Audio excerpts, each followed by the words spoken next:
Hello Mark, I'm William and my student number is 24 and I'm a freshman in Speaking and Listening class session B. Today I'm going to talk about Connected But Alone by Turkle.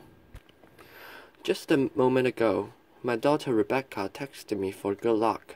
Her text said, "Mom, you're a rock. I love this." Getting that text was like getting a hug. And so there you have it. I embody the central paradox. I am a woman who loves getting texts who's going to tell you that too many of them can be a problem. Actually, that reminder of my daughter brings me to the beginning of my story. 1996, when I gave my first TED Talk. Rebecca was 5 years old and she was sitting right here in the front row. I had just written a book that celebrates our lives on the internet, and I was about to be on the cover of Wired magazine. In those heady days, we were experimenting with chat rooms and online virtual communities. We were exploring different aspects of ourselves. And then we unplugged.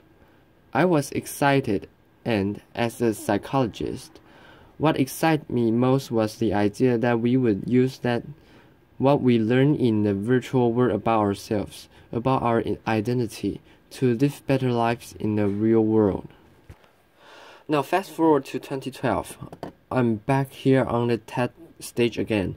My daughter's 20. She's a college student. She sleeps with her cell phone, so do I. And I've just written a new book, but this time it's not one that will get me on the cover of Wired magazine. So what happened? I'm still excited about technology, but I believe, and I'm here to make the case, that we're letting it take us places that we don't want to go. Over the past 15 years, I've studied the technologies of mobile communication, and I've interviewed hundreds and hundreds of people, young and old, about their plugged-in lives. And what I've found is that those little devices in our pockets, are so psychologically powerful that they don't only change what we do, they change who we are. Some of the things we do now with our devices are things that only a few years ago we would have to find odd or disturbing. But they've quickly come to seem familiar, just how we do things. So just to take some quick examples, people text or do email during corporate board meetings. They text and shop and go on Facebook during classes, during presentations, actually during all meetings. People talk to me about the important new skills of making eye contact while you're texting, laughter. People explain to me that it's hard, but that can be done. Parents text and do email at breakfast and at dinner while their children complain about not having their parents' full attention. But then these same children deny each other's full attention. This is a recent shot of my daughter and her friends being together while not being together. And we even text at funerals.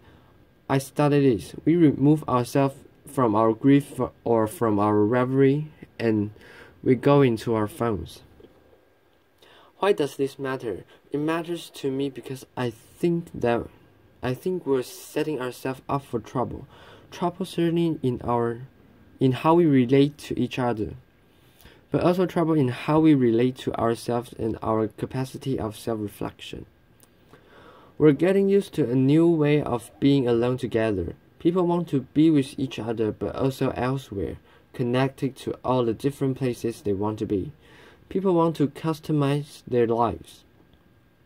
They want to go in and out of all the places they are, because the things that matters most to them is control over where they put their attention. So you want to go to that board meeting, but you only want to pay attention to the bits that interest you. And some people think that's a good thing, but you can end up hiding from each other, even as we're all constantly connected to each other. A 50-year-old businessman lamented to me that he feels have college anymore at work. When he goes to work, he doesn't stop by to talk to anybody. He doesn't call, and he said he doesn't want to interrupt his college because he says they're too busy on their email. But then he stops himself and he says, "You know, I'm not telling you the truth. I'm the one who doesn't want to be interrupted. I think I should want to, but actually I'd rather just do things on my BlackBerry." Across the generations, I see that people can get enough of each other, if and only if they can have each other at the distance, in amounts they can control. I call it the Goldilocks effect. Not too close, not too far, just right. But what might feel just right for a middle-aged executive can be a problem for an adolescent who needs to develop face-to-face relationships. An 18-year-old boy who used texting for almost everything says to me wistfully, someday, but certainly not now, I'd like to learn how to have a conversation." When I ask people, "What's wrong with having a conversation?" people say, "I'll tell you what's wrong with having a conversation. It takes place in real time and you can control what you're going to say." So that's the bottom line. Texting, email, posting, all of these things let us present the self as we want to be. We get to edit, and that means we get to delete, and that means we got to retouch the face, the voice, the flesh, the body. Not too little, not too much, just right. Human relationships are rich and they're messy and they're demanding, and we clean them up with technologies. And when we do, one of the things that can happen is that we sacrifice conversation for mere connection. We shortchange ourselves, and over time, we seem to forget this, or we seem to stop caring. I was caught off guard when Stephen Corbett asked me a profound question. A profound question, he said. Don't all these little tweets, don't all these little sips of online communication add up to one big gulp of real conversation? My answer was no, they don't add up. Connection in sips may work for gathering discrete bits of information. They may work for saying, "I'm thinking about you," or even for saying, I love you. I mean, look at how I feel when I got a text from my daughter.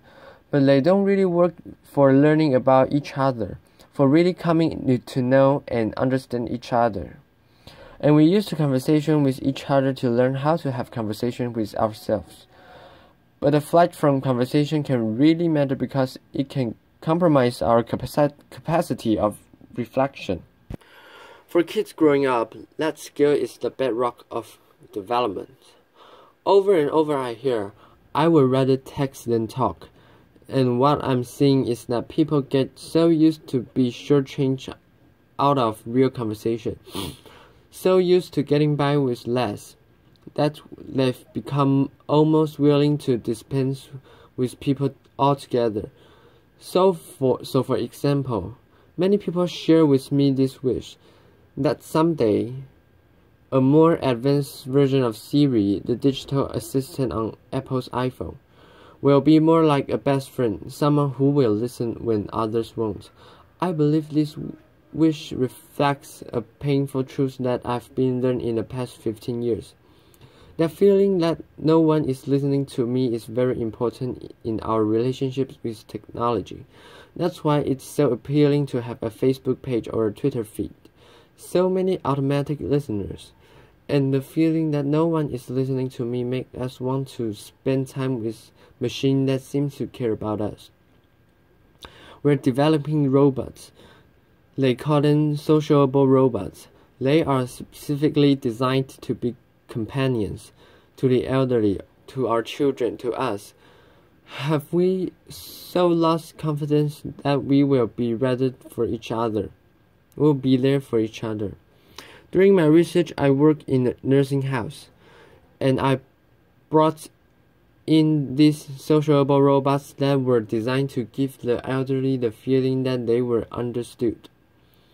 And one day I came in and a woman who had lost her child was talking to a robot in the shape of a baby seal. It seemed to be looking in her eyes. It seemed to be following the conversation. It comforted her, and many people found this amazing. But that woman was trying to make sense of her life with a machine that had no experience of an arc of a human life. The robot put on a great show, and were vulnerable. People experienced pretend empathy as thought it were the real thing. So during that moment when that woman was experiencing that pretend empathy, I was thinking that robot can empathize. It doesn't face death. It doesn't know life. And as the woman took comfort in her robot companion, I didn't find it amazing. I found it one of the most wrenching, complicated moments in my 15 years of work. But when I step back, I feel myself at a cold, hard center of a perfect storm. We expect more from technology and less from each other. And I ask myself, why have these things come to this? And I believe it's because technology appeals to us most where we are most vulnerable. And we are vulnerable. We are lonely, but we're afraid of intimacy. And so from social networks to sociable robots, we're designing technologies that will give us the illusion of companionship without the demands of friendship. We turn to technology to help us feel connected in ways we can comfortably control. But we're not so comfortable, we're not so much in control. These days, those phones in our pockets are changing our minds and hearts because they offer us three gratifying fantasies. One, that we can put our attention wherever we want to be. Two, that we will always be heard. And three, that we will never have to be alone. And that third idea, that we will never have to be alone, is central of changing our psyches. Because the moment that people are alone, even for a few seconds, they become anxious, they panic, they fidget, they reach for a device. Just think of people at the checkout line or at a red line. Being alone feels like a problem that needs to be solved, and so people try to solve it by connecting. But here, connection is more like a symptom than a cure. It expresses, but it doesn't solve an underlying problem, but more than a symptom. Constant connection is changing the way people think of themselves. It's shaping a new way of being. The best way to describe it is, I share therefore I am. We use technology to define ourselves by sharing our thoughts and feelings even as we're having them. So before it was, I have a feeling I want to make a call. Now it is, I want to have a feeling I need to send a text. The problem with this new regime of I share therefore I am is that if we don't have connection, we don't feel like ourselves. We almost don't feel ourselves. So what do? We connect more and more, but in the process, we send ourselves up to be isolated. How do you get from connection to isolation? You end up isolated if you don't cultivate the capacity of solitude, the ability to be separate, to gather yourself. Solitude is where you find yourself so that you can reach out to other people and form real attachments. When we don't have the capacity for solitude, we turn to other people in order to feel less anxious or in order to feel alive. When this happens, we're not able to appreciate who they are. It's a thought with using them as spare parts to support our fragile sense of self.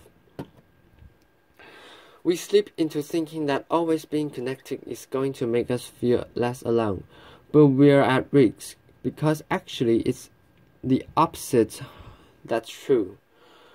If we're not able to be alone, we're going to be more lonely. If we're not we don't teach our children to be alone, they're only going to know how to be lonely. When I spoke at TED in 1996, reporting my studies of the early virtual communities, I said, those who make the most of their lives on the screen come to it in a spirit of self-reflection. And that's what I'm calling from here now. Reflection, and more than that, a conversation about where our current use of technology may be taking us, what it might be costing us. We're smitten with technology, and we're afraid, like young lovers, that too much talking might spoil the romance.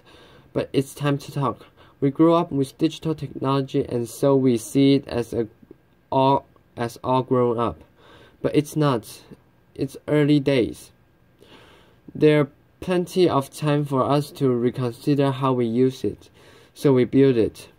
I'm not suggesting that we turn away from our devices, just that we develop a more self-aware relationship with them, with each other and with ourselves. I see some first steps. I start thinking of solitude as a good thing. Make room for it. Find ways to demonstrate this as a value to your children. Create sacred space at home, the kitchen, the dining room, and reclaim them for conversation. Do the same thing at work. At work, we're so busy communicating that we often don't have time to think. We don't have time to talk about the things that really matter. Change that. Most important, we all really need to listen to each other, including the boring bits, because it's when we stumble or hesitate or lose our words that we reveal ourselves to each other. Technology is making a bid to redefine human connection, how we care for each other, how we care for ourselves, but it also giving us the opportunity to affirm our value and our direction. I'm optimistic. We have everything we need to start. We have each other, and we have the greatest chance of success if we recognize our vulnerability. Let we listen when technology said it takes something complicated and promises something simpler. So in my work, I hear that life is hard, relationships are filled with risk. And then there's technology, simpler, hopeful, optimistic, ever young. It's like calling in the cavalry. And ad campaign promises that online with avatars, you can finally love your friends, love your body, love your life online and with avatars. We're drawn to virtual romance, to computer games that seem like work, to the ideas that robots will some days become true companions. We spend an evening on the social network instead of going to the pub with friends. But our fantasy and substitution have cost us.